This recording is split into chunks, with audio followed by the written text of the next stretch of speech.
उर्स इसीलिए किया जाता है कि हम उनकी याद को ताज़ा करें और उन्होंने जो पैगाम और जो रास्ता हमें दिखाया है उसी रास्ते पर चलते रहें। अल्लाह का कोई भी वली अल्लाह को जोड़ने के लिए दुनिया में आता है और अल्लाह को जोड़ने का रास्ता नमाज है, रोज़ा है, हज है, ज़कात है, अल्लाह और रसूल की पैरवी है और उसकी फरमा बरदारी है। और ये सारी चीज़ें मौकूफ़ है अक़ीदे की सेहत पर।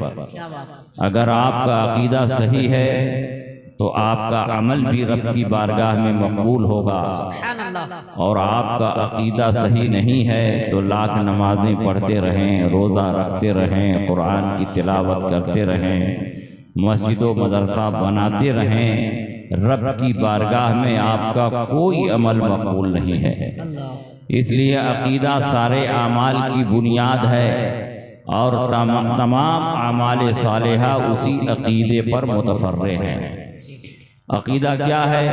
अल्लाह और रसूल ने जो कुछ हमें दिया उसको दिल की गहराई से तस्लीम करना और मानना, यही अक़ीदा है। रसूल पाक सय्यद आलम सल्लल्लाहु अलैहि वसल्लम जो कुछ लेकर आए उसको दिल से तस्दीक करना, यही ईमान है, यही अक़ीदा है।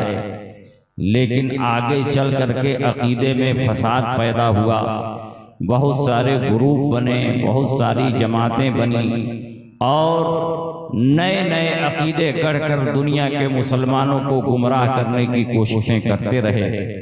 और ये यूं ही नहीं हुआ, नबी अकरम सल्लल्लाहु अलैहि वसल्लम ने अपने ज़माने ही में पेशिन गोई फरमा दी थी, सतफ्तरिक़ु उम्मती अला सलासिन व सबईन मिल्लतन कुल्लुहुम फिन्नार इल्ला मिल्लतन वाहिदा।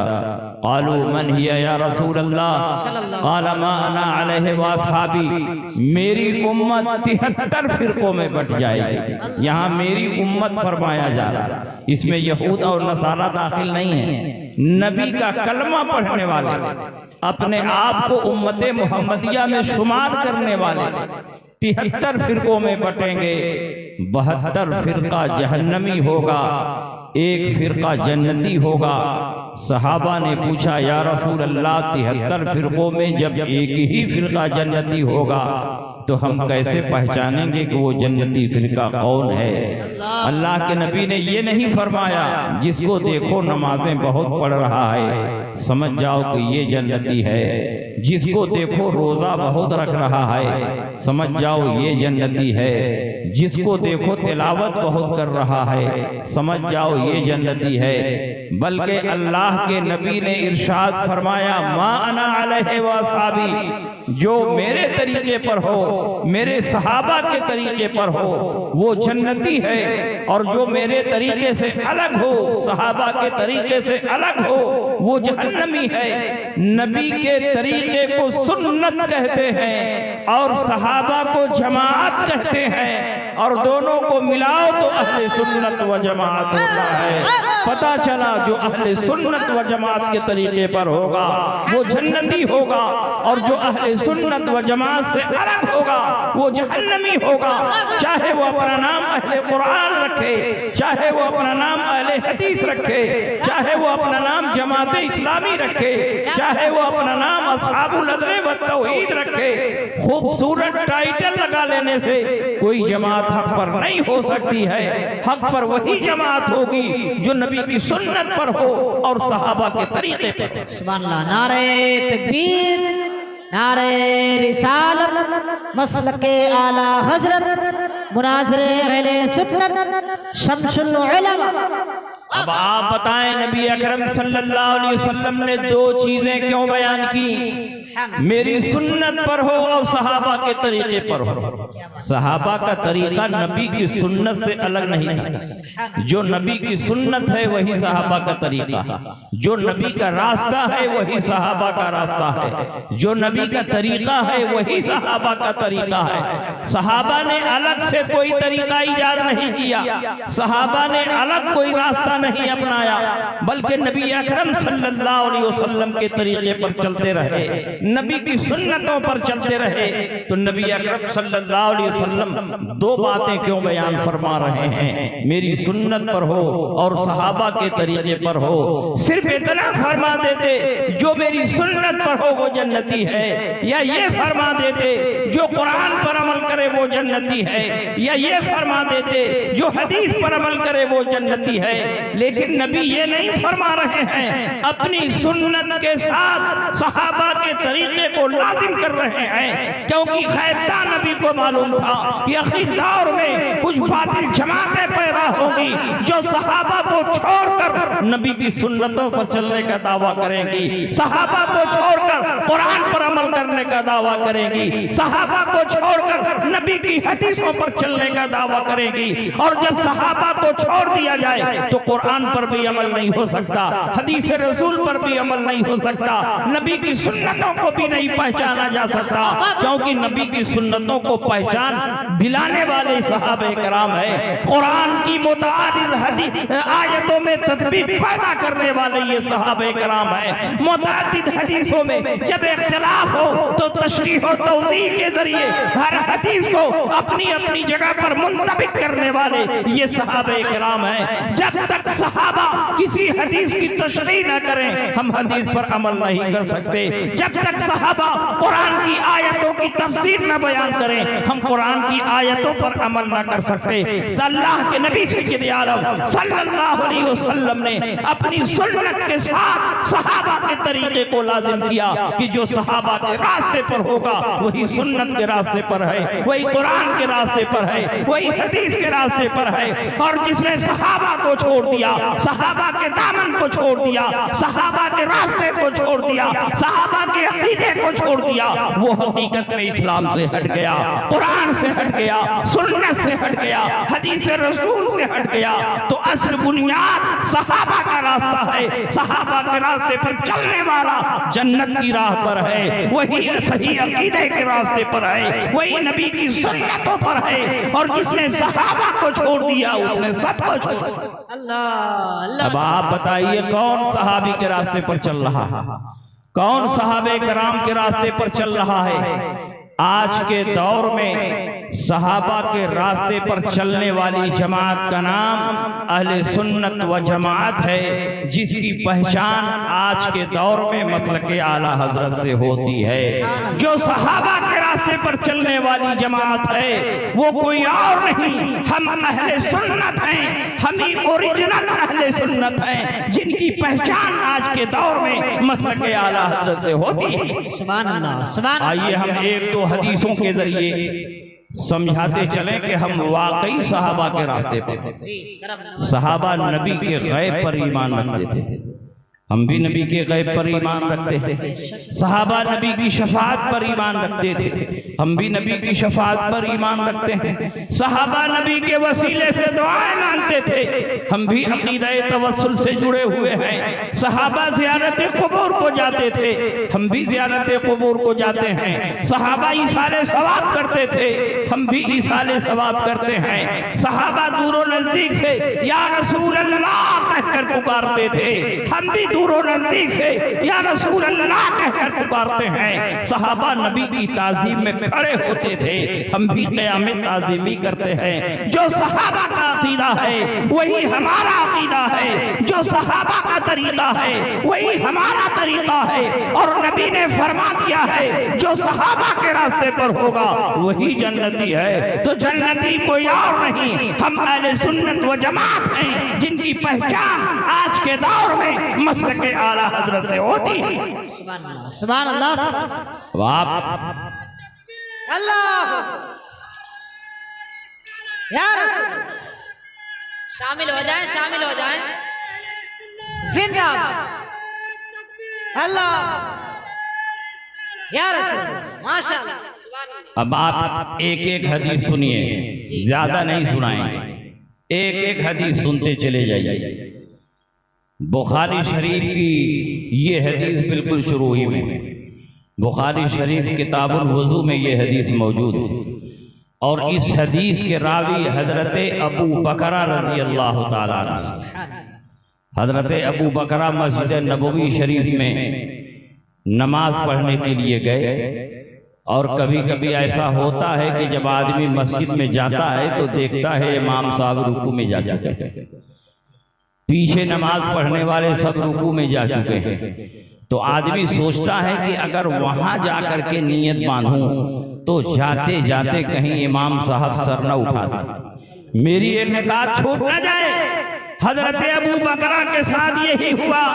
मस्जिद नबवी के दरवाजे पर पहुंचे, देखा हुजूर रुकू में जा चुके हैं, सहाबा रुकू में जा चुके हैं। सोचा वहां जाकर नियत बांधूंगा तो कहीं ऐसा ना हो कि जाते जाते हुजूर अलैहिस्सलाम सर उठा दें, सहाबा सर उठा दें, मेरी एक रकात छूट जाए। रकात पाने की मोहब्बत में उन्होंने मस्जिद नबवी के दरवाजे पर नियत बांध लिया, वहीं रुकू में चले गए और रुकू में चलते चलते जल्दी से सफ में मिल गए। अल्लाह के नबी का चेहरा किबले की तरफ है, आप मुसल्ले इमामत पर हैं और इमाम जब मुसल्ले पर होता है तो उसका चेहरा किबले की तरफ होता है, आने वाला पीठ के पीछे से आ रहा है। अल्लाह के नबी सय्यद आलम सल्लल्लाहु अलैहि वसल्लम ने जब सलाम फेरा तो इरशाद फरमाया, आए अबू बकरा खड़े हो जाओ। अबू बकरा खड़े हो जाए। पूरी हदीस बुखारी शरीफ में इन अल्फाज में मौजूद है, अन अबी बकरा अन्नहु इंतहा इला नबी सल्लल्लाहु अलैहि वसल्लम व हुवा राकिउन क़ब्ल अन यसला इला सफ। हजरत अबू बकरा सफ में पहुंचने से पहले पहले सब के पीछे रुकू में चले गए। अल्लाह के नबी का चेहरा किबले की तरफ है, लेकिन जब सलाम फेरा तो इरशाद फरमाया, आए अबू बकरा खड़े हो जाओ। अबू बकरा खड़े हो गए। अल्लाह के नबी ने फरमाया, क्यों तुमने मस्जिद के दरवाजे पर नियत बांध कर रुकू कर लिया? रुकू में चलते चलते सब में पहुंच गए। क्या तुमको नबी का तरीका नहीं मालूम? क्या तुमको सुन्नत नहीं मालूम? सब में पहुंचने के बाद नियत बांधना चाहिए। अबू बकरा ने ये नहीं कहा, या रसूल अल्लाह आपका चेहरा तो किबले की तरफ था, मैं पीठ के पीछे से आया और आपको पीठ पीछे का इल्म नहीं, तो कैसे आपने जान लिया कि अबू बकरा ने किस तरह नमाज शुरू की है? ये सवाल नहीं उठाया इसलिए कि वो सहाबी थे, उनका अकीदा था कि नबी जैसे आगे देखते हैं वैसे ही पीछे देखते हैं। पूरी कायनात नबी के निगाहों के सामने है। बुखारी की हदीस है, इन्नल्लाह रफ़अ लिय दुनिया फ़अना अंज़ुरु इलैहा व इला मा हुवा काइनुन फ़ीहा इला यौमिल क़ियामा कअन्नमा अंज़ुरु इला कफ़्फ़ी हाज़िही। जो कुछ हो चुका है, जो कुछ क़यामत तक होने वाला है, सबको अल्लाह ने समेट कर मेरे निगाहों के सामने रख दिया है। मैं तमाम चीजों को ऐसे ही देखता हूँ जैसे हाथ की इस हथेली को देखता हूँ। तुम समझते हो कि मैं मुसल्ले पर खड़ा हूँ, मेरा चेहरा किबले की तरफ है, मैं पीठ के पीछे से आने वालों को नहीं देखता हूँ। इन्नकुम तरौना क़िबलती हाहुना, तुम समझते हो कि मेरा चेहरा किबले की तरफ है, मैं तुमको पीठ के पीछे नहीं देख रहा हूँ। इन्नी ला अराकुम वरा ज़हरी कमा अराकुम अमामी, मैं तुमको पीठ के पीछे ऐसे ही देखता हूँ जैसे आगे देखता हूँ। अमा ला यख़फ़ा अलैया रुकूअकुम वला खुशूअकुम, तुम्हारा रुकू भी मुझसे छुपा हुआ नहीं, तुम्हारा खुशू भी मुझसे छुपा हुआ नहीं। मैं वो पैगंबर हूँ कि जब कब्रिस्तान से गुजरता हो मुर्दों के हालात को देखता हो, किस पर अजाब हो रहा है, किसको सवाब दिया जा रहा है। मक्के में होता हूँ, मदीने के हालात को देखता हूँ, मदीने में होता हूँ, जंगे रूम का मुशाहिदा करता हूँ, मेंबर पर होता हूँ, क़यामत तक के अहवाल को सहाबा के सामने बयान करता हूँ, जमीन पर होता हूँ, अपने हौज़े कौसर को देखता हूँ। वल्लाहि इन्नी ला अरा हौज़ी अल-आन मिन मकामी हाज़ा, यहीं पर खड़े खड़े अपने हौज़े कौसर को देख रहा हूँ। और जब आसमान से गुजरता हो तो जमीन पर चलने वाले इंसानों के दिलों को देखता हूँ। आला हजरत फरमाते हैं, सरे अर्श पर है तेरी गुजर, दिले फर्श पर है तेरी नजर, मलकूत मुल्क में कोई शय नहीं वो जो तुझ पे आया नहीं। खुदा खुदा का यही है दर, नहीं और कोई मफर मकर जो वहां से हो, यही आके हो जो यहाँ नहीं तो वार। नारे तकबीर, शामिल हो नारे रिसालत, मसलके आला हजरत, अज़मते नबी अकरम, शाने नबी अकरम, मुनाज़िर अहले सुन्नत हजरत अल्लामा मुफ्ती शमशाद अहमद साहब किबला और से मुक़द्दस बात समझ में आ रही है?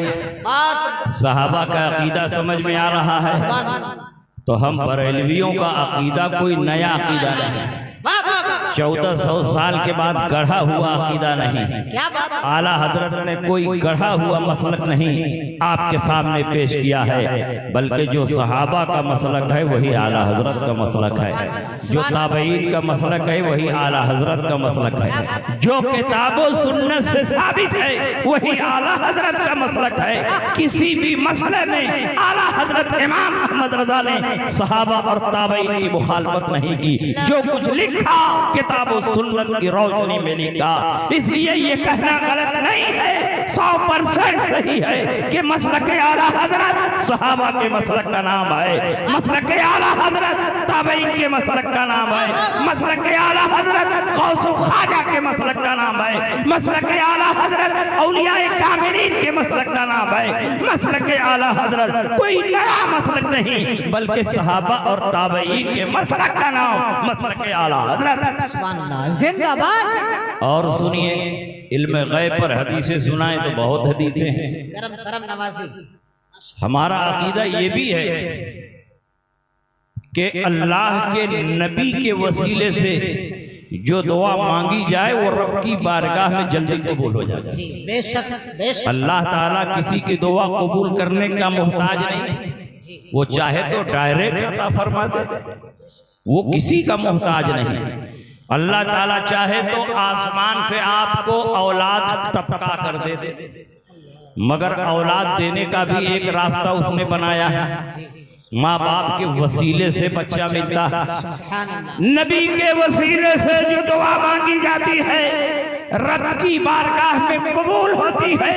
इसीलिए बड़े बड़े इमाम, बड़े बड़े मशाइख, यहाँ तक के सहाबा और ताबईन जब रब की बारगाह में दुआ करते थे तो नबी के वसीले से दुआ करते थे। क्या उनको शिर्क और कुफ्र का मफहूम नहीं मालूम था?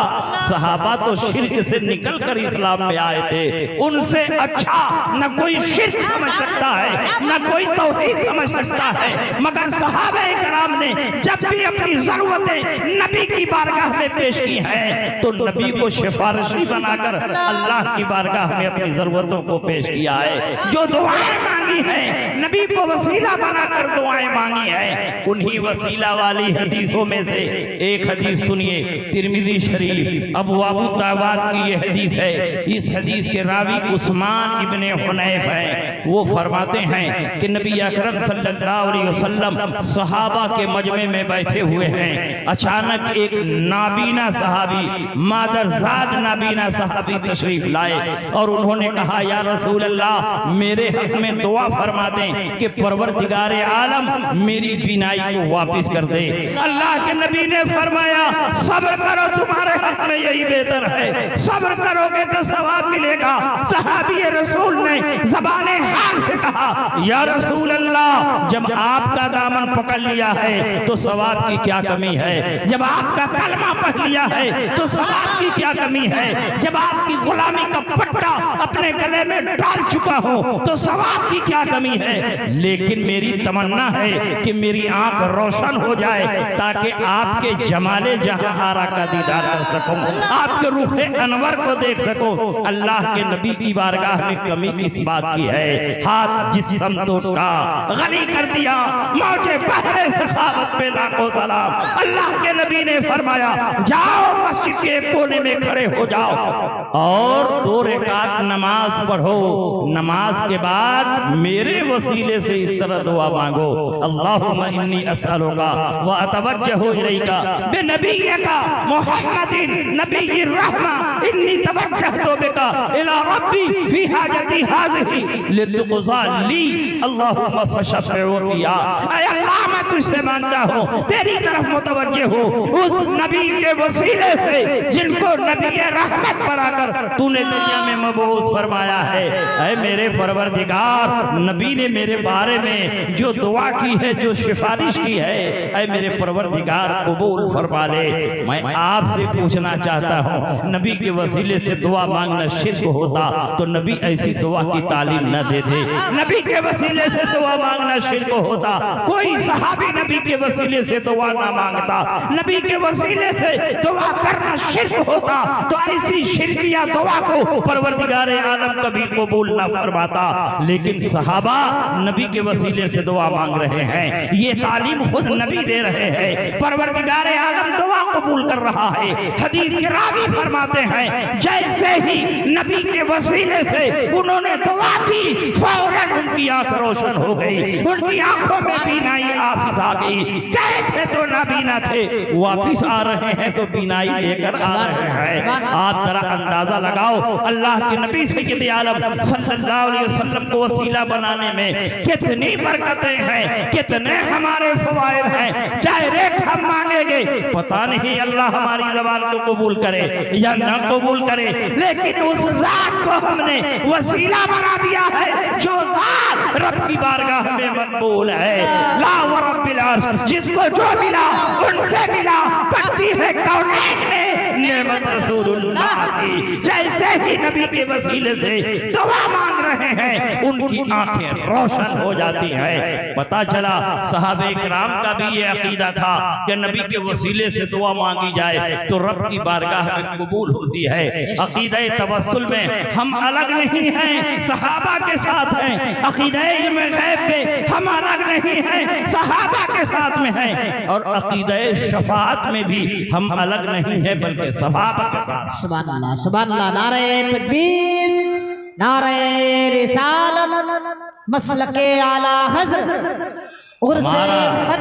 हमारा ये अकीदा है कि दुनिया में नबी जिसकी शफाअत कर दे जन्नत वाजिब हो जाए, आखिरत में नबी जिसकी शफाअत कर दे जन्नत वाजिब हो जाए।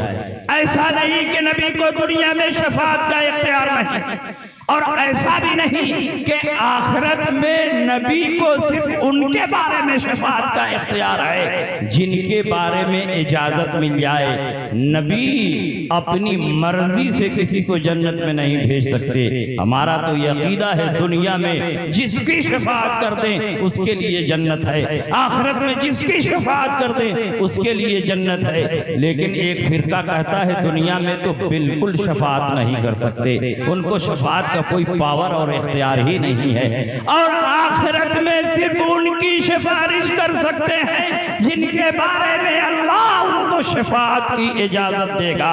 हम कहते हैं, हदीसें बताती हैं, कुरान की आयतें बता रही हैं कि नबी को शफाअत बिल मोहब्बत भी हासिल है, नबी को शफाअत बिल इज़्न भी हासिल है, नबी को शफाअत बिल वजाहत भी हासिल है। शफाअत की जितनी अक़साम है सब प्यारे मुस्तफ़ा को हासिल हैं। जिनके बारे में इजाजत मिल गई उनकी भी शफाअत करके जन्नत में दाखिल करेंगे, और जिनके बारे में इजाजत नहीं मिली एक एक को चुन चुन कर जहन्नम से निकालेंगे और जन्नत में दाखिल कर देंगे। वाह वाह वाह, सुभान अल्लाह। बुखारी शरीफ की ये हदीस है, मुस्लिम शरीफ की ये हदीस है।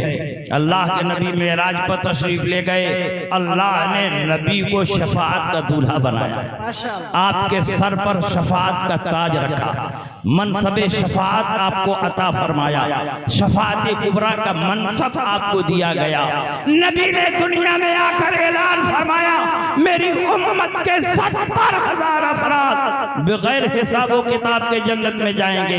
इनका न कोई हिसाब होगा न किताब, न इनके आमाल मीज़ाने अदल पर तौले जाएंगे, बल्कि बगैर हिसाबो किताब के ये जन्नत में दाखिल हो जाएंगे। अल्लाह के नबी ने ये हदीस इरशाद फरमाई, मेरी उम्मत के 70,000 अफराद वो खुशनसीब हैं कि परवरदिगार आलम उनका कोई हिसाबो किताब न फरमाएगा, बगैर हिसाबो किताब के वो जन्नत में दाखिल हो जाएंगे। उनका चेहरा 14वीं रात के चांद की तरह चमक रहा होगा, वजूहुहुम कल क़मरि लैलतल बद्र। और ये बारी बारी जन्नत में नहीं दाखिल होंगे, कतार लगा के जन्नत में नहीं दाखिल होंगे, लाइन लगा कर जन्नत में नहीं दाखिल होंगे, ला यदखुलु अव्वलुहुम हत्ता यदखुलु आखिरहुम, बल्कि सब के सब एक 7 कदम उठाएंगे और जन्नत में दाखिल हो जाएंगे। आप जरा अंदाजा लगाओ नबी की निगाह कितनी ऊंची है, नबी कितना देखते हैं, दीवार के पीछे भी देख रहे हैं, आखिरत को भी देख रहे हैं, जन्नत को भी देख रहे हैं, जहन्नम को भी देख रहे हैं, जन्नत में जाने वालों को भी देख रहे हैं, बिला हिसाबो किताब जाने वालों का चेहरा पहचान रहे हैं, दाखिले का क्या अंजाम होगा और क्या अंदाज होगा वो भी नबी देख रहे हैं। अल्लाह के नबी ने ये हदीस इरशाद फरमाई। हजरत उक्काशा इब्ने मैसन असदी खड़े हुए और उन्होंने कहा बड़ा अच्छा मौका है, दरियाए करम जोश मार रहा है, नबी शफाअत का मुजदा दे रहे हैं, क्यों ना उन्हीं 70,000 में मैं भी अपना नाम शामिल करा लूं। अगर सहाबा का ये अकीदा होता कि नबी दुनिया में शफाअत नहीं कर सकते, नबी दुनिया में रहकर किसी को जन्नत में दाखिल नहीं कर सकते, तो वो कभी नबी की बारगाह में अपना अरीजा न पेश करते। सहाबी रसूल उक्काशा इब्ने मैसन असदी खड़े हुए और उन्होंने कहा उदुल्लाह अय्यजअलनी मिनहुम या रसूल अल्लाह, ऐ अल्लाह के रसूल मेरे लिए भी दुआ फरमा दें कि अल्लाह उन 70,000 में मेरा भी नाम शामिल कर दे। वो जानते हैं कि 70,000 का कोटा अगरचे अल्लाह ने मुकर्रर फरमाया है, लेकिन 70,000 में कौन दाखिल होगा, कौन खारिज होगा, सिलेक्शन का इख्तियार प्यारे मुस्तफा को दिया गया है। मुस्तफा जिसे चाहेंगे वो 70,000 में दाखिल होगा और जिसे नहीं चाहेंगे लाख नमाजें पढ़े, रोजा रखे, कुरान की तिलावत करे, नबी की शफाअत का मुस्तहिक नहीं होगा।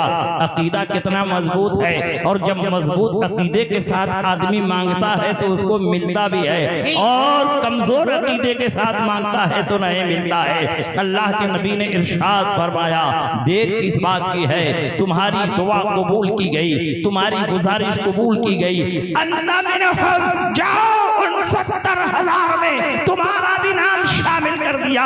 इसका मतलब ये हुआ कि नबी अकरम सल्लल्लाहु अलैहि वसल्लम को परवरदिगार आलम ने ये पावर और इख्तियार दिया है कि जिसको चाहे आप 70,000 में दाखिल कर दें और जिसको चाहे खारिज कर दें। उसी को आला हजरत इमाम अहमद रज़ा फजल बरेलवी इरशाद फरमाते हैं, आज ले उनकी पनाह, आज मदद मांगो से, फिर न मानेंगे क़यामत में अगर मान गए। नारे तकबीर, नारे रिसालत, इख्तियारात मुस्तफा।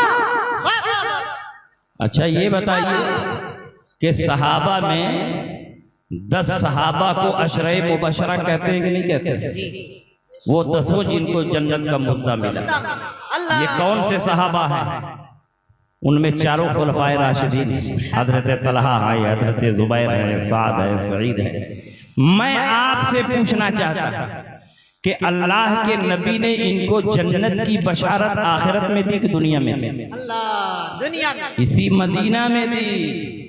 और अल्लाह के नबी ने साफ लफ्जों में फरमाया अबू बकरिन फिल जन्ना, उमरो फिल जन्ना, उस्मानो फिल जन्ना, अलीयुन फिल जन्ना, तलहतो फिल जन्ना। 10 सहाबा किराम का नाम शुमार करके अल्लाह के नबी ने इसी मदीना मुनव्वरा में ये बशारत दी कि ये 10 जन्नती हैं। पता चला कि परवरदिगार आलम ने अपने महबूब को जन्नत का मालिक बना दिया है। मालिक जन्नत अल्लाह है, लेकिन मालिक जन्नत रसूलुल्लाह है। तुझसे और जन्नत से क्या मतलब, वहां भी दूर हो, हम रसूलुल्लाह के जन्नत रसूलुल्लाह। अल्लाह के नबी ने इसी दुनिया में उनको जन्नत की बशारत अता फरमाई, और आखिरत का हाल सुभान अल्लाह।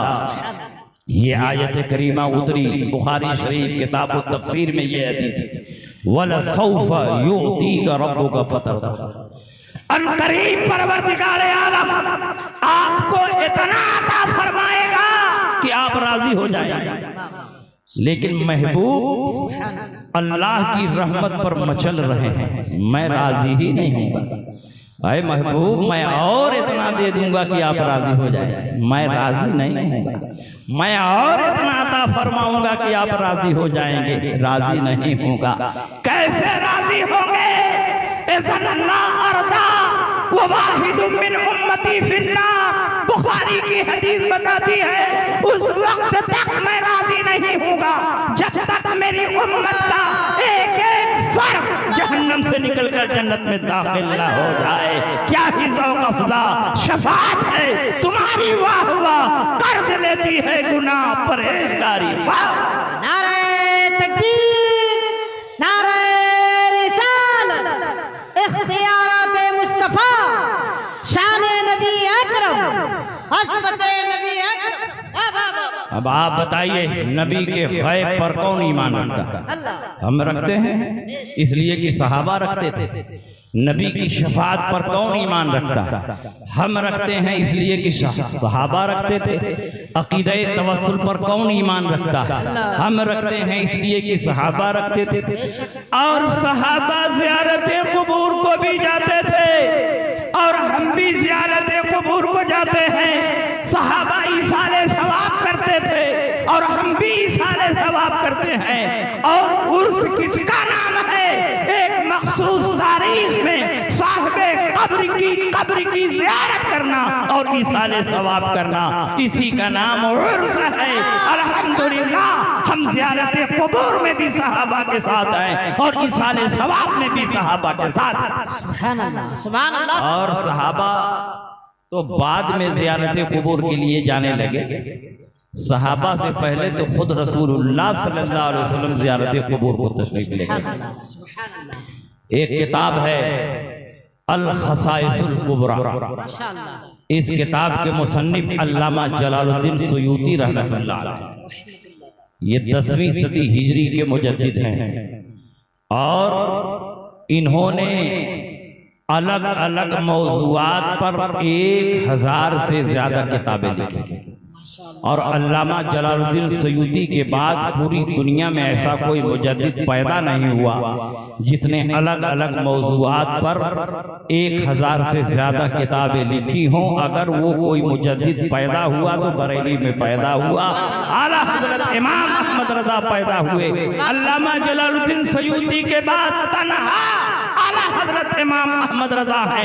न तो आलमे अरब में कोई ऐसा मुजद्दिद पैदा हुआ, न आलमे अजम में ऐसा कोई मुजद्दिद पैदा हुआ जिसने 1000 से ज्यादा किताबें लिखी हों। लेकिन मुजद्दिद आजम आला हज़रत इमाम अहमद रज़ा ने 1 लाख से ज्यादा फतवे तहरीर फरमाए और 1000 से ज्यादा किताबें।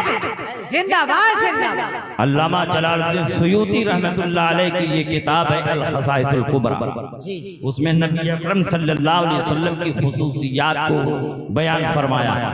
उसी में एक रिवायत नक़ल फरमाई है कि आक़ाए कायनात सय्यद आलम सल्लल्लाहु ताला अलैहि वसल्लम सहाबा की फौज के साथ मकाम अबवा के पास से गुजर रहे थे। मकाम अबवा कौन सी जगह है? मक्का और मदीना के दरमियान एक पहाड़ी इलाका जिसको मकाम अबवा कहते हैं। और नबी की वालिदा मोहतरमा वहीं पर मदफून है, मकाम अबवा में। और इंतकाल कब हुआ? जब अल्लाह के नबी सय्यद आलम सल्लल्लाहु अलैहि वसल्लम माँ के पेट में थे तो वालिद साहब का इंतकाल हो गया।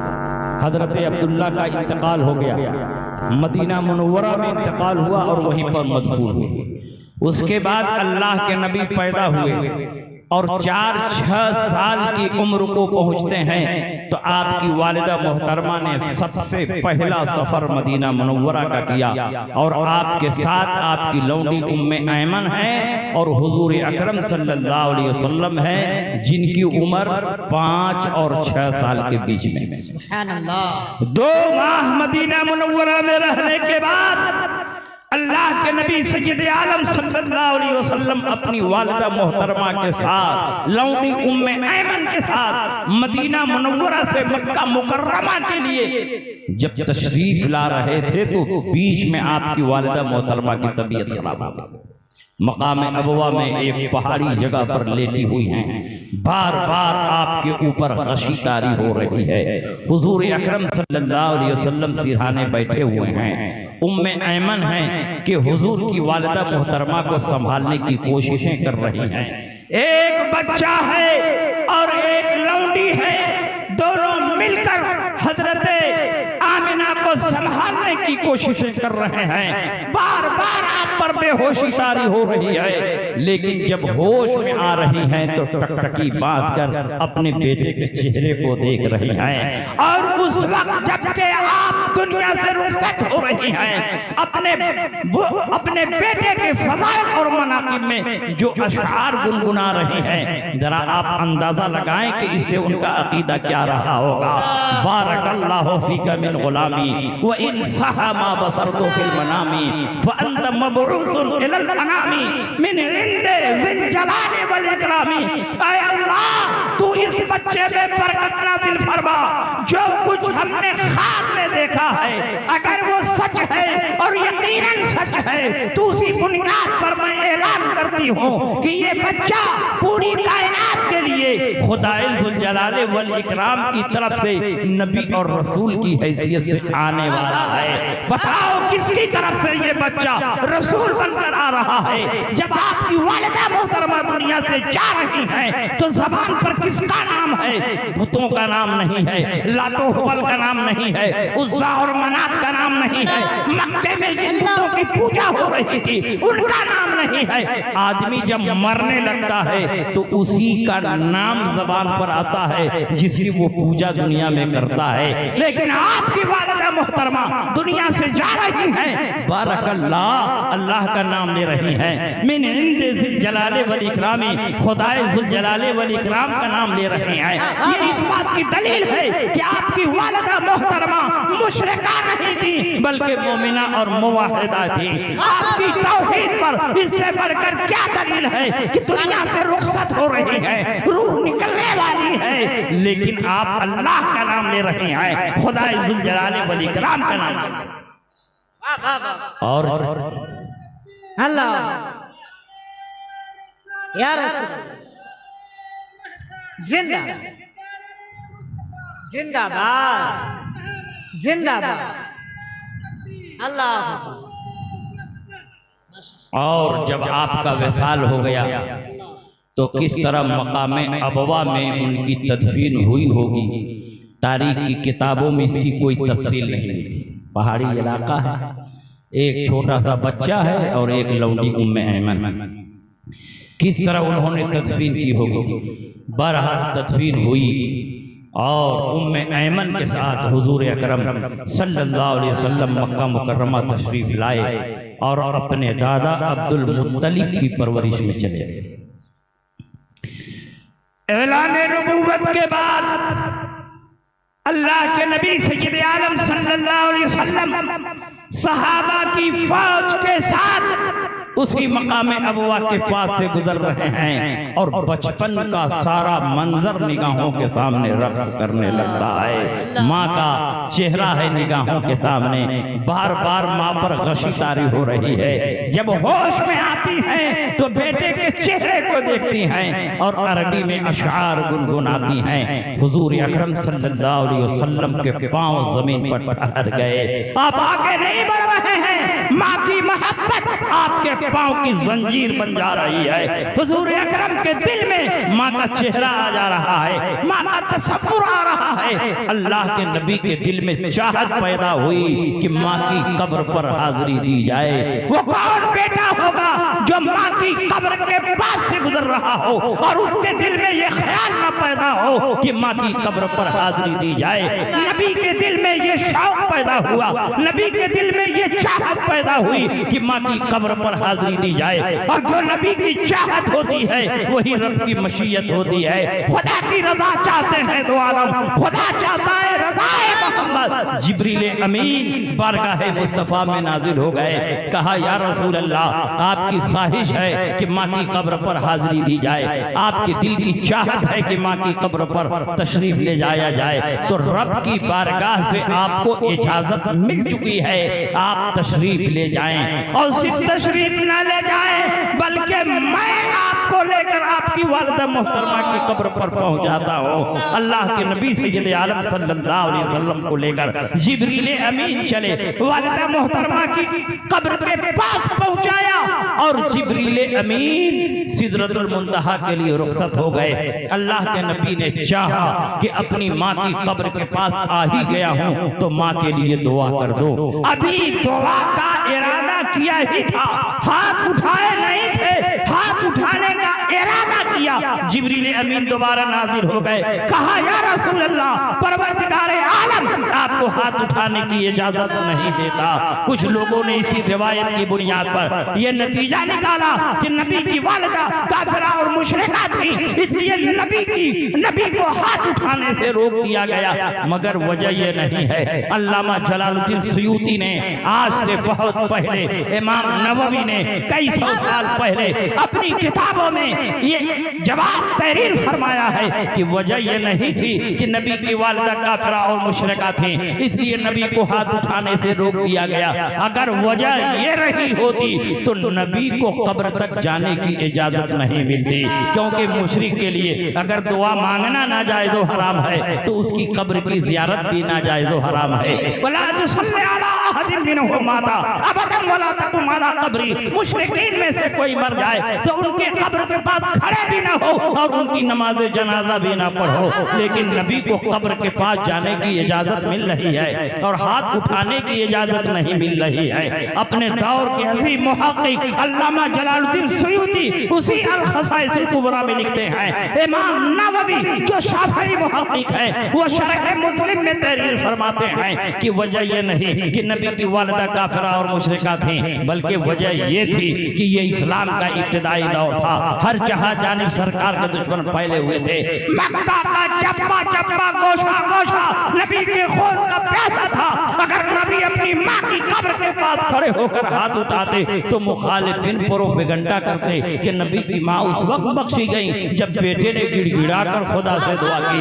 अगर बेटे ने दुआ न की होती, नबी की माँ की मग़फ़िरत न होती, नबी की माँ की बख्शिश न होती। परवरदिगारे आलम ने चाहा कि इस सुबह का दरवाजा बंद कर दिया जाए। परवरदिगारे आलम ने फरमाया, ऐ नबी आपको हाथ उठाने की क्या जरूरत है, आपकी माँ तो बख्शी बख्शाई है, और सिर्फ आपकी माँ नहीं, आपका नूर जिन जिन असलाब और अरहाम से होता हुआ आमिना तक पहुंचा है, ये सब के सब बख्शे बख्शाए हैं। इनको बख्शवाने के लिए हाथ उठाने की कोई जरूरत नहीं। सुभान अल्लाह, सुभान अल्लाह। नारे तकबीर, नारे रिसालत, मसलके आला हजरत, अज़मते इस्लाम, अज़मते नबी अकरम। आला हजरत इमाम अहमद रजा ने इस मौजू पर भी तहकीक की और एक रिसाला तहरीर फरमाया, शुमूलुल इस्लाम ले उसूल रसूल किराम। और अपनी तहकीक में आपने साबित फरमाया कि सिर्फ वालिदैन नहीं, हुजूर अलैहिस्सलाम का नूर हजरत अब्दुल्ला से लेकर हजरत आदम तक जहां जहां रहा, हजरत आमिना से लेकर हजरत हव्वा तक जहां जहां रहा, जिन जिन पेशानियों में नूरे मुस्तफा रहा, जिन जिन पुश्तों और रहमों में नूरे मुस्तफा रहा, वो सब के सब तय्यब और ताहिर और पाक और साफ थे। उनमें कोई नजीस और नापाक नहीं था। वो सब के सब मोमिन और मुवाहिद थे। माज़अल्लाह उनमें कोई काफिर मुशरिक नहीं थे। सुभान अल्लाह, सुभान अल्लाह। अल्लाह के नबी सय्यद आलम सल्लल्लाहु अलैहि वसल्लम इरशाद फरमाते हैं, किताब शिफा की हदीस है, लम यज़लिल्लाहु यनक़ुलुनी मिनल अस्लाबिल करीमति वल अरहामित ताहिरति हत्ता अखरजनी बैन अबवैया। और शरह ज़ुरक़ानी की हदीस है, लम अज़ल उनक़लु मिन अस्लाबित ताहिरीन इला अरहामित ताहिरात। हर जमाने में परवरदिगारे आलम ने मेरे नूर को पाक सुल्बा से पाक रहमों में मुंतकिल किया, यहाँ तक कि मुझको मेरे वालिदैन के दरमियान से पैदा फरमाया। हजरत आदम से लेकर अब्दुल्ला तक, हजरत हव्वा से लेकर हजरत आमिना तक, जहाँ जहाँ मेरा नूर रखा गया सब पाक और साफ थे, तय्यब और ताहिर थे। उनमें कोई नजीस और नापाक नहीं था। अगर तुम कहते हो नबी के वालिदैन काफिर और मुशरिक थे, तो मुशरिक नापाक होता है। कुरान फरमाता है, इन्नमल मुशरिकून नजसुन, मुशरिकीन नजीस और नापाक हैं। और नबी फरमाते हैं, मेरा नूर नापाक जगह रखा ही नहीं गया, जहाँ जहाँ रखा गया सब पाक और साफ से तय्यब होता है। सुभान अल्लाह, सुभान अल्लाह, सुभान अल्लाह। अल्लाह के नबी अपनी वालिदा मोहतरमा की कब्र पर तशरीफ ले गए और अल्लाह के नबी ने अपनी वालिदा मोहतरमा की कब्र की ज़ियारत की। कब्र पर जाने के बाद नबी ने क्या अपनी आंख बंद कर ली थी? कब्र को नहीं देखा। कब्र को देखना, कब्र के पास खड़ा होना, यही तो कब्र की ज़ियारत है। कब्र के पास खड़े होकर दुआ मांगना, ये भी तो ज़ियारत कबूर में दाखिल है। और अल्लाह के नबी ने सिर्फ अपनी वालिदा मोहतरमा ही की कब्र की ज़ियारत नहीं की, बल्कि शुहदाए उहुद की कब्रों की 8 साल मुसलसल ज़ियारत की है। उठाओ सहाय सित्ता की हदीस, अल्लाह के नबी इरशाद फरमाते हैं, बहुत सारे सहाबा से ये रिवायत मरवी है, वकान नबी सल्लल्लाहु अलैहि वसल्लम याती कबूर शुहदाए उहुद अला रास कुल्ले सना। हर साल के आखिर में अल्लाह के नबी शुहदाए उहुद की कब्रों पर जाते रहे। सुभान अल्लाह, सुभान अल्लाह, सुभान अल्लाह। जब नबी ने कब्रों की ज़ियारत की तो ये शिर्क कैसे हो सकता है? ये बिदअत कैसे हो सकता है? नबी अपनी वालिदा मोहतरमा की कब्र पर जा रहे हैं और तुम कहते हो शिर्क और बिदअत है। नबी शुहदाए उहुद की कब्रों पर जा रहे हैं, तुम कहते हो ये शिर्क और बिदअत है। नबी दुनिया में इसलिए आते हैं कि शिर्क का खात्मा हो और तौहीद का परचम बुलंद हो। इसलिए नबी का कोई फेल न तो नाजायज हो सकता है, न हराम हो सकता है, न शिर्क और कुफ्र हो सकता है, क्योंकि मनसबे रिसालत और नबूवत के खिलाफ है कि कोई नबी शिर्क का काम करे, कोई नबी कुफ्र का काम करे, कोई नबी नाजायज और हराम करे, हरगिज़ नहीं, मुमकिन नहीं है। इसलिए मानना पड़ेगा कि कब्रों की ज़ियारत ये शिर्क और बिदअत नहीं बल्कि नबी की सुन्नत है। सुभान अल्लाह, जिंदाबाद, जिंदाबाद। और नबी ने ये सुन्नत क्यों जारी की? इसीलिए कि जब नबी दुनिया से जाएं तो आप इस सुन्नत को छोड़ दें। नबी अपनी सुन्नत इसलिए जारी फरमाते हैं कि हम दुनिया में रहें या ना रहें, मेरे मानने वाले मेरी सुन्नत पर अमल करते हैं। सुभान अल्लाह। इसीलिए जब नबी का विसाल हुआ तो हुजरे आयशा में आपको दफन किया गया। और जिस वक्त नबी का विसाल हुआ, आपका सरे मुबारक हजरत आयशा सिद्दीका की गोद में थे और हजरत आयशा अपने हुजरे में थी। तो नबी का विसाल हुजरे आयशा में हुआ। सहाबा में इख्तिलाफ पैदा हुआ, नबी को कहाँ दफन किया जाए। हजरत सिद्दीक़ अकबर रज़ी अल्लाह ताला अन्हु ने हदीस बयान की, ला युक़बज़ु नबिय्युन इल्ला फी अहब्बिल अमकिनति इलैहि। अल्लाह ताला नबी की रूह को उसी जगह कब्ज़ फरमाता है जो जगह उसको सबसे ज्यादा पसंद होती है। हुजरे आयशा में नबी का विसाल हुआ, इसका मतलब हुजरे आयशा नबी को सबसे ज्यादा महबूब और पसंद है। इसलिए नबी की कब्र जन्नतुल बकी में नहीं बनेगी बल्कि हुजरे आयशा में। सुभान अल्लाह, सुभान अल्लाह, सुभान। हुजरे आयशा में नबी की कब्र बन गई। नबी अकरम सल्लल्लाहु अलैहि वसल्लम दफन कर दिए गए। हजरत आयशा सिद्दीका उसी हुजरे में हैं, नबी की कब्र की ज़ियारत कर रही हैं। लेकिन जब उसी हुजरे में सिद्दीक़ अकबर भी दफन हो गए, छोटा ही सा तो हुजरा था, अब रहने की गुंजाइश नहीं थी। फिर कुछ सालों के बाद हजरत उमर उसी में दफन हुए और हजरत आयशा सिद्दीका से इजाजत लेकर दफन हुए। हजरत आयशा ने कहा कि मैंने इस जगह को तो अपने लिए खास किया, लेकिन आज अपनी पसंद को उमर की पसंद पर कुर्बान करती हूं। उमर को दफन कर दो और खुद आप जन्नतुल बकी में दफन हो। मगर जब तक हजरत आयशा सिद्दीका जिंदा रही, नबी की कब्र की ज़ियारत को आती रही। जब सिद्दीक़ अकबर आ गए, सिद्दीक़ अकबर की कब्र की ज़ियारत को आती रही। जब उमर इब्ने खत्ताब आए, उनकी कब्र की ज़ियारत को आती रही। जब तक तनहा नबी थे, हजरत आयशा आती थी, आपके चेहरे पर नकाब नहीं होता था। उसके बाद जब सिद्दीक़ अकबर दफन हुए, आप आती रही, आपके चेहरे पर नकाब नहीं था। लेकिन जब से उमर इब्ने खत्ताब दफन किए गए, अब हजरत आयशा आती हैं तो अपने चेहरे पर नकाब डाल के आती हैं, अपने जिस्म को चादर से छुपा कर आती हैं। सहाबा ने पूछा, उम्मुल मोमिनीन, इसकी क्या वजह है? सबसे पहले हुजूर की कब्र बनी और आप आते आती रही, आपके चेहरे पर नकाब नहीं आया। उसके बाद सिद्दीक़ अकबर की कब्र बनी, आप आती रही, आपके चेहरे पर नकाब नहीं आया। लेकिन जब से उमर इब्न खत्ताब की कब्र बनी है, अब आप आती हैं तो आपके चेहरे पर नकाब क्यों होता है? पूरे जिस्म को चादर से छुपा कर क्यों आती हैं?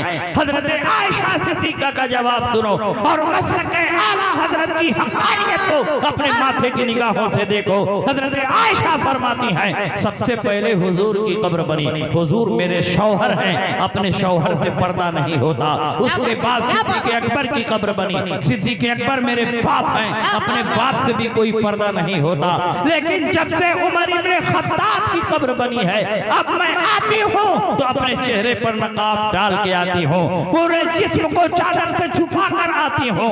ये रिवायत एक दो किताबों में नहीं बल्कि चार चार मुस्तनद किताबों में मौजूद है। मुस्तदरक लिल हाकिम में ये रिवायत मौजूद है, मुस्नद इमाम अहमद इब्न हंबल में ये रिवायत मौजूद है, और मिशकात शरीफ में ये रिवायत मौजूद है, वफा उल वफा बे अखबार दारिल मुस्तफा में ये रिवायत मौजूद है, शरहुस सुदूर बे शरह हालिल मौता वल कुबूर में ये रिवायत मौजूद है। बहुत सारी किताबों में ये रिवायत मौजूद है। हजरत आयशा फरमाती है, फलम्मा दुफिना उमर फमा दखलतु इल्ला व अना मशदूदतुन अला सियाबी हया मिन उमर। जब से उमर दफन किए गए हैं, मैं आती नहीं हूँ मगर अपने चेहरे पर नकाब डाल के आती हूँ, कपड़ा डाल कर आती हूँ। हया मिन उमर, उमर से हया करने की वजह से, उमर से शर्माने की वजह से। औरतें कम मर्दों से शर्माती हैं जब उनको ये एहसास हो कि कोई मर्द उनको देख रहा है। गोया हजरत आयशा सिद्दीक़ा ने अपने इस अमल से दुनिया के मुसलमानों को बता दिया कि उमर अपनी कब्र में जिंदा है और आने वालों को देख रहे हैं। जब उमर अपनी कब्र में जिंदा है तो नबी की जिंदगी पर मुनाजरा क्यों हो रहा है? नबी की जिंदगी पर मुबाहिसा क्यों हो रहा है? जो अकीदा आला हजरत ने दुनिया के सामने पेश किया, वही अकीदा हजरत आयशा ने दुनिया के सामने पेश किया। तो जिंदा है वल्लाह, तो जिंदा है वल्लाह, मेरी चश्मे आलम से टप जा रही है। नारे तकबीर, नारे रिसालत, नारे रिसालत, मसलके आला हजरत हजरत उम्मुल मोमिनीन, नारे तकबीर, नारे रिसालत। अब आप बताइए, ज़ियारत क़ुबूर की शरई हैसियत समझ में आ रही है कि नहीं? दलाइल व बराहीन की रोशनी में ये मसला खूब साफ और वाज़ेह हो रहा है कि नहीं हो रहा? जी। और अल्लाह के नबी सय्यद आलम सल्लल्लाहु तआला अलैहि वसल्लम ने सिर्फ ज़ियारत क़ुबूर किया नहीं है, ज़ियारत क़ुबूर का हुक्म दिया, उसकी तरगीब की है और उस पर सवाब का मुज़दा भी सुनाया। अल्लाह के नबी इरशाद फरमाते हैं, मन ज़ारा क़ब्र वालिदैहि औ अहदिहिमा फी कुल्ल जुमातिन गुफ़िरा लहु व कुतिबा बर्रन। जो हर जुमा रात को अपने वालिदैन की कब्र पर हाजिरी देगा, अगर दोनों मर गए हो तो दोनों की कब्र पर, एक मरे हो तो एक की कब्र पर, जो हर जुमा को अपने वालिदैन की कब्र पर हाजिरी देगा, उनकी ज़ियारत करेगा, अल्लाह के रजिस्टर में उसको नेकोकार लिखा जाएगा और उसके सारे गुनाह माफ हो जाएंगे।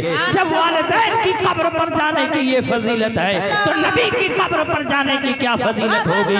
सहाबा की कब्र पर जाने की क्या फजीलत होगी? गौस की कब्र पर जाने की क्या फजीलत होगी? ख्वाजा की कब्र पर जाने की क्या फजीलत होगी?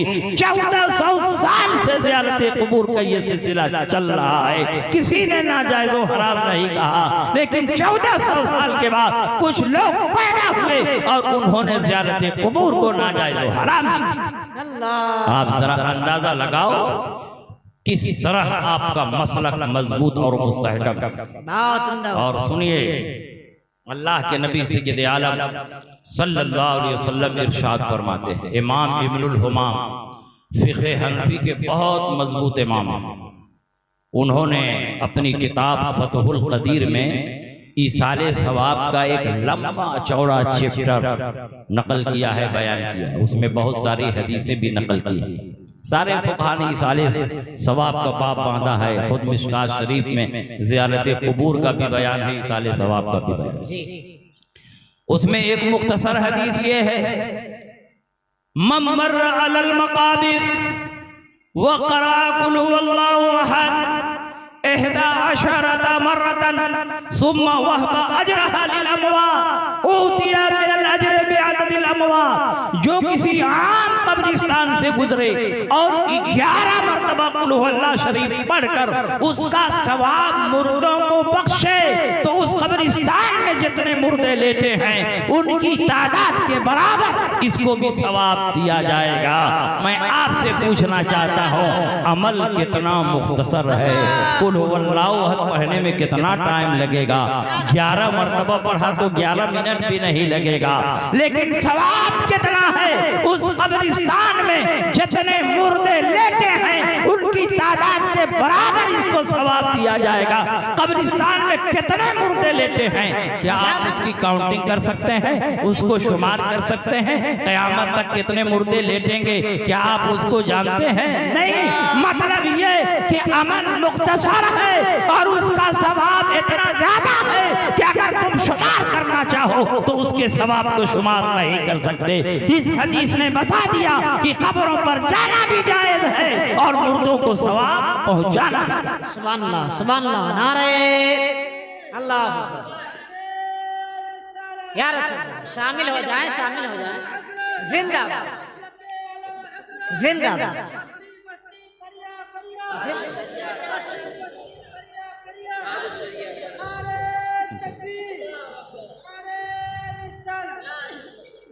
इसलिए आप अपने अकीदे पर भी मजबूती से कायम रहे जी, और अपने मामूलात पर भी मजबूती से कायम रहे और हालात को देखते हुए अपने बच्चों को तालीम याफ्ता भी बनाने की कोशिश करें। दीन की तालीम भी जरूरी है, क्योंकि जब तक आप दीन की तालीम अपने बच्चों को नहीं देंगे तो उसको हम मिसाल के जरिए समझाएं। नमाज पढ़ना अगर फर्ज है तो नमाज के मोटे मोटे ज़रूरी मसाइल को आप नहीं सीखेंगे तो नमाज कैसे पढ़ेंगे? आपके ऊपर गुस्ल अगर फर्ज है तो फर्ज गुस्ल कैसे उतरेगा? जनाबत के मसाइल नहीं पढ़ेंगे सीखेंगे तो आप कैसे पाक होंगे? वजू करना अगर नमाज के लिए फर्ज है, लाजिम है, तो वजू में क्या क्या चीजें फर्ज हैं उसको जब तक आप नहीं जानेंगे कैसे सही ढंग से वजू कर सकते हैं। आप अगर बिजनेसमैन हैं तो आपको ये भी जानना है कि कौन सा कारोबार हलाल है और कौन सा कारोबार हराम है, किस नफा को नफा कहेंगे और किस नफा को सूद कहेंगे। जब तक आप तिजारत और सूद में फर्क नहीं करेंगे उस वक्त तक सही ढंग से तिजारत नहीं कर सकते। अगर आपके ऊपर ज़कात फर्ज है तो ज़कात के मसाइल को सीखना भी फर्ज है। इसलिए दीन सीखना भी बक़द्रे ज़रूरत आप पर फर्ज है। जब तक आप दीन नहीं सीखेंगे दीन के फराइज़ व वाजिबात पर आप अमल नहीं कर सकते। और रोजी रोटी कमाने के लिए दुनियावी तालीम भी हमारे लिए लाजिम और जरूरी है। पहले अपने बच्चों को दीन सिखाओ, अपने बच्चों को दीनदार बनाओ। जब आपका बच्चा दीन सीख लेगा, दीनदार बनेगा, तो उसके बाद चाहो तो आप IAS बनाओ, आप PCS बनाओ, आप डॉक्टर बनाओ, आप इंजीनियर बनाओ, आप प्रोफेसर बनाओ, आप लेक्चरर बनो। जब आपके बच्चे में दीन की समझ होगी, दीन से मोहब्बत होगी, रसूलुल्लाह के हुक्म की इताअत का जज्बा होगा, तो आपका बच्चा अगर कलेक्टर की कुर्सी पर बैठेगा तो कभी अपने कलम से ऐसा फैसला नहीं करेगा कि किसी के साथ जुल्म हो जाए और किसी को नाजायज फायदा हासिल हो जाए। अगर आपका बच्चा डॉक्टर बनेगा तो जिस वक्त वो दवाओं के नुस्खे लिखेगा तो वो नाजायज दवाएं नहीं लिखेगा कमीशन बनाने के लिए, वो बिना जरूरत जांच नहीं लिखेगा कि जांच का कमीशन उसके पास आ जाए, बल्कि वही दवाएं लिखेगा जिन दवाओं का इस्तेमाल उसके लिए जरूरी है, और वही जांच लिखेगा जो जांच उसके हक में जरूरी है। आज डॉक्टरों के पास चले जाइए, बिला जरूरत दुनिया भर की जांच लिख देते हैं, बहुत सारी दवाएं लिख देते हैं, क्योंकि दवाओं दवाओं में किसी में 60% कमीशन है, किसी में 70% कमीशन है, और जो जांच लिखते हैं उसमें भी उनको कमीशन मिलता है। ये सब कमीशन नाजायज और हराम है, क्योंकि डॉक्टर ने जो पर्ची लिखी है, पर्ची लिखने की फीस वो मुझसे पहले ले चुका है। अब जांच का जो कमीशन ले रहा है वो किस चीज का बदला है? डॉक्टर ने जो दवाएं हमें लिखी हैं उसका पैसा वो पहले ले चुका है, अब उसका कमीशन किस बुनियाद पर ले रहा है? इसलिए इस तरह का कमीशन ये बिला शुबहा नाजायज और हराम है। लेकिन उसी वक्त डॉक्टर इस तरह के कमीशन से बचेगा। मेरी नजर में ऐसे कई डॉक्टर हैं जो लेब से और जांच की दुकानों से कोई कमीशन नहीं लेते हैं, सिर्फ जांच वही लिखते हैं जो जांच मरीज के हक में जरूरी है, दवाओं से कोई कमीशन नहीं लेते हैं। इसलिए कि वो जानते हैं कि बैठे बैठाए इस तरह का कमीशन लेना, जिसमें न हमने कोई कोशिश की है, न मेहनत की है, न 2-4 कदम हम चले हैं, न अपने किसी कारिंदे को लेब तक भेजा है, जब हमने कोई कोशिश और मेहनत नहीं की है तो हम कमीशन के मुस्तहिक नहीं हैं। क्योंकि वो डॉक्टर पहले आलिम बने, उसके बाद डॉक्टर बने, पहले वो मौलवी बने, उसके बाद डॉक्टर बने, इसलिए उनके अंदर दीनी समझ है, दीनी सूझबूझ है, तो बेशुमार गुनाहों से वो बच रहे हैं। आप अपने बच्चे को दीनदार बनाएं, उसके बाद आप जो चाहें डॉक्टर बनाएं, इंजीनियर बनाएं, साइंटिस्ट बनाएं, प्रोफेसर बनाएं, लेक्चरर बनाएं, आप अपने बच्चों को कलेक्टर बनाएं। जब आपका बच्चा किसी मनसब पर बैठेगा, उसका दीन उसको जुल्म करने से रोकेगा, उसका दीन उसको करप्शन से रोकेगा, उसका दीन उसको बदूनवानी से रोकेगा, उसका दीन उसको नाजायज काम करने से रोकेगा, उसका दीन उसको झूठ बोलने से रोकेगा। इसलिए सबसे पहले अपने बच्चों को दीन सिखाओ, और उसके बाद दुनिया कमाने के लिए और कसबे मुआश के लिए, रिज़्क़े हलाल के लिए अपने बच्चों को दुनियावी तालीम भी दे सकते हो। शरीयत ऐसी तालीम को मना नहीं करती जिसमें आप अपने बच्चों को बिला शुबहा दीन भी सिखाइए, दुनिया भी सिखाइए। आज देखिए माहौल